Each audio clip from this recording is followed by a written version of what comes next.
We're outside Dagenham Civic Centre with Eddy Butler. Eddy, you're doing a lot of work down in Dagenham at the moment, but would you like to fill us in on why the Leadership Challenge has come about? Well, I'll start back in mid-March. That's as recently as this episode really started. It started off with Emma Colgate, who was then the party staff manager, went to meet Dave Hannam, who had been quite recently appointed as party treasurer. He's previously deputy treasurer, and he'd opened up a new office in Yorkshire to work from, and she went to visit him. And while there, Nick Griffin rang up Dave Hannam, and a bit of a harsh telephone conversation took place, after which, as I've been informed, Dave Hannam made a number of very serious allegations about party finances, and they were then passed on to me. I was then in a dilemma. What do I do when serious allegations are made, very serious allegations about what's been going on with the party funds, comes to me allegedly via the party treasurer, and I'm the national organiser. I'm somewhat beholden to do something about it. Did you consider keeping quiet and just going along with everything? Not really, to be honest. I felt it was my duty. I had to do something about it. I had, they were very serious allegations that impacted upon our ability to operate as a political party, and so I really had no option, in my opinion. I'd given up. You have to bear in mind, I'd given up a very well-paid job to go and work for the party not that long before, knowing that it was a risky venture to undertake, given the history of sackings within this party, frankly. And I knew full well that if I did speak out, it was going to put my job and my livelihood in jeopardy, but I felt it was my duty to do something about it, frankly, or to raise the issue, to clear up the issue. So you were prepared to lose your job on a matter of principle?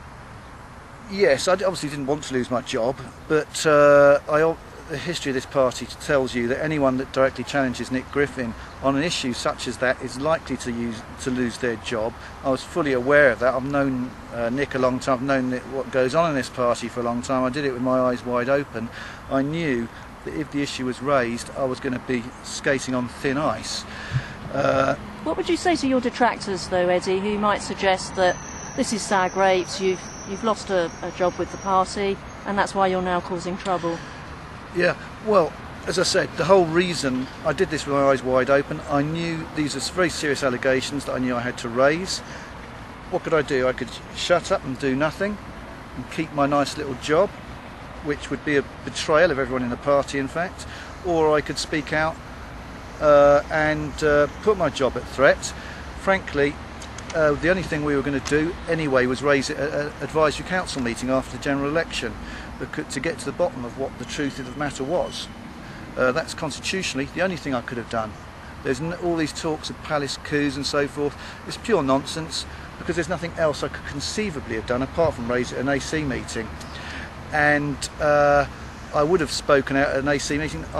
Me, Emma Colgate and Mark Collett were all sacked before that could happen, and despite repeated requests for financial transparency, they've been knocked back on every occasion, and so people have to draw their own conclusions, frankly.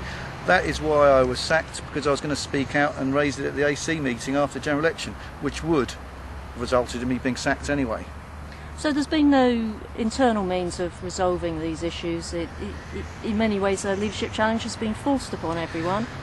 Would you agree with that? Yes, and also there's been a lot of other issues that have come to light after the general election, such as the fact that we got so few inquiries, the party's stagnated, the fact that our votes have stagnated. Everything's really come together. Everything literally has come together to show that we really need new leadership in this party. If we can't have financial transparency, if people are sacked from senior positions in this party for questioning, or not even questioning, for proposing to question. That was what I was doing. I was proposing to question the finances. That's why I was sacked. That shows you why there must be a leadership challenge. And there's talk of conspiracies and long-term conspiracies against Nick, and trying to construct webs of intrigue around the party, like, for example, between me and Simon Bennett. But it's on record that I was actually asking for Simon Bennett to be sacked a couple of months ago. So I've hardly been in a long-term conspiracy. I don't mind Simon Bennett, I just didn't agree with certain things that were going on then with his job. And the idea that I've been in some sort of long-term conspiracy with Simon Bennett is clearly ridiculous. Also, I put through the party's constitution on behalf of Nick, even though I was very unhappy with it. You could say I was a bit hypocritical. I thought I was acting for the good of the party. In the same way, we kept quiet when I was removed from my positions. I keep saying sacked, I haven't actually been sacked yet, but removed from my positions at the beginning of the election, we kept quiet because it was for the good of the party. I put the constitution through on behalf of Nick Griffin at the EGM for the good of the party. I could have caused a fuss then. That was only a few months ago. I didn't, because I actually acted for the good of the party. There has been no long-term conspiracy. The only long-term conspiracy going on is people like with these films, people keeping of these films and producing them months later. And as I say, no one has ever, in my past, I've been involved in this business for 30 years, and no one's ever had the gall to question my loyalty to the party or to the cause. But now, of course, once you question things and think that put forward a legitimate view that there should be a change of leadership, or the membership should at least be given the option to question the leadership, then you become an enemy agent, don't you? Indeed, Eddie. It seems to me ironic that all the tactics being used against you and those supporting your campaign is exactly what the mainstream media does to us. That it's drag everything into the gutter, and of course decent people are put off and eventually they walk away. That this is very destructive to the health of debate within the party, and that everything having led up to a challenge, this is an opportunity to have a mature, intelligent debate within the party about the way forward. And in fact, with no big elections in the offing, certainly in London until 2012, this is a perfect opportunity to take stock and see how we want to move on. Yes, I'll quickly close. We have got some important elections. Now you're from London, you're London-centred in your view, but if you're Welsh, you'd think there's important elections coming up. If you're Scottish, you'd think there are important elections coming up. But frankly, the way the party's run, we won't have any money to fight those at all adequately. There's really, for every single reason you can think of, we've got to change. And as you said, the fact that the party leadership is employing the tactics that the left-wing and red opposition use against us with their lying leaflets, they're using exactly the same tactics to try and stifle debate. It's frankly, a bit of a disgrace. Thank you, Eddie. Thank you.